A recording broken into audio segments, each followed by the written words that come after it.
नमस्कार, देशोन्नतीमध्ये मी ऐश्वर्या शिंदे आपलं स्वागत करते। ओडिशातील अंमलबजावणी संचालनालयाचे म्हणजेच ईडीचे एक उपसंचालकाच्या मुसक्या आवळण्यात आले आहेत। ईडी अधिकाऱ्याने खटला बंद करण्यासाठी व्यावसायिकाकडून 5 कोटी रुपयांची लाच मागितली होती। नंतर 2 कोटी रुपयांचा व्यवहार करण्यात आला। तथापि व्यावसायिकाने लाचेचा पहिला हप्ता अधिकाऱ्याला दिल्यावर सीबीआयने ईडी अधिकाऱ्याच्या मुसक्या आवळल्या।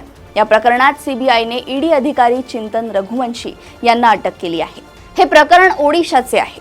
ईडीच्या भुवनेश्वर क्षेत्रीय कार्यालयाचे उपसंचालक चिंतन रघुवंशी यांचे नाव या प्रकरणात पुढे आलंय। ईडी अधिकारी रघुवंशी हे एका केसचा निपटारा करण्यासाठी मायनर रविकांत राऊत उर्फ जुलू यांच्याकडून कोट्यवधी रुपयांची लाच मागत असल्याचा आरोप आहे। नंतर राऊत यांनी ईडी अधिकाऱ्याशी 2 कोटी रुपयांची लाच देण्यासाठी करार केला होता। जेव्हा ईडी अधिकाऱ्याने मायनर राऊत यांच्याकडून लाच मागितली तेव्हा त्यांनी सीबीआय अधिकाऱ्यांना याची माहिती दिली। या प्रकरणाची माहिती मिळाल्यानंतर सीबीआयने त्या अधिकाऱ्यावर लक्ष ठेवले। त्यानंतर गुरुवारी हा अधिकारी मायनर राऊत यांच्या निवासस्थानातून 20 लाख रुपयांच्या लाचेचा पहिला हप्ता घेताना रंगेहात पकडला गेला। तथापि आता सीबीआयने गुरुवारी ईडी अधिकाऱ्याला अटक केली आणि त्याची चौकशी सुरू आहे।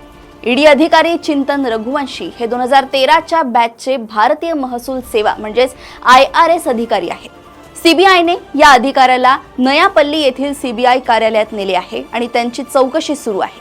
या मुद्द्यावर केंद्रीय एजन्सी मायनर राऊत यांची ही चौकशी करत आहे। 8 जानेवारी रोजी मायनर रविकांत राऊतशी संबंधित प्रकरणात ईडीने भुवनेश्वर आणि ढेंकनाल मधील 14 ठिकाणी एकाच वेळी छापे टाकले।